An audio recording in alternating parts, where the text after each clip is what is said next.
បាទសួស្តីបងប្អូនថ្ងៃនេះខ្ញុំមានផលិតផល Lens ជាច្រើនប្រភេទដែលចង់បង្ហាញជូនបងប្អូននៅខាងស្ដាំដៃខ្ញុំនេះមានទាំង speaker មានទាំងនាឡិកាឆ្លាតវៃមានទាំងកាស Bluetooth ហើយនិងកាសដោតត្រជាក់ power bank ហើយនិង screen ហើយនិងឧបករណ៍ផ្សេងៗជាច្រើនទៀតពាក់ព័ន្ធផលិតផល Lens ជាមួយនឹង accessory ទូរស័ព្ទគឺមានច្រើនប្រភេទមែនទែនហើយថ្ងៃនេះខ្ញុំចង់បង្ហាញអំពី screen ស៊េរីថ្មីគឺ LP28 ដែលមានអត្ថប្រយោជន៍លើសពីធម្មតាគឺការពារភ្នែកហើយនិងការពារធ្លាក់ហើយមានគុណភាពល្អមែនទែនបងប្អូន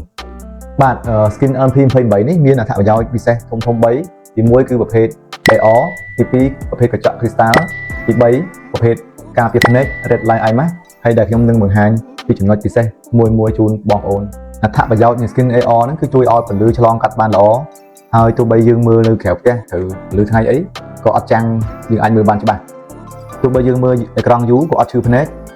ហើយនឹងបញ្ជូនរូបភាពនិងពណ៌ color បានច្បាស់មែនទែនបងប្អូនលក្ខណៈពិសេសនៃកញ្ចក់គ្រីស្តាល់គឺរឹងមាំធ្លាក់ប៉ះទង្គិចអីគឺមិនងាយបែកទេបងប្អូនហើយរលោងស្រួលប្រើមែនទែនបាទចុងក្រោយនេះចូលដល់ Red Light Eye Mask គឺជាបច្ចេកវិទ្យាការពារភ្នែកពន្លឺក្រហមដែលជួយឲ្យយើងមើលអេក្រង់យូរ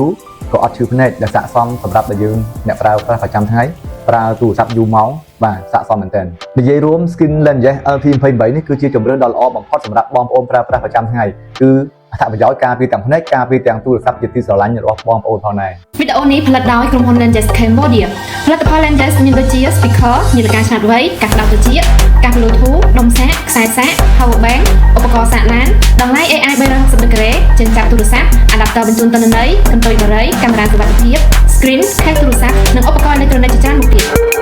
ត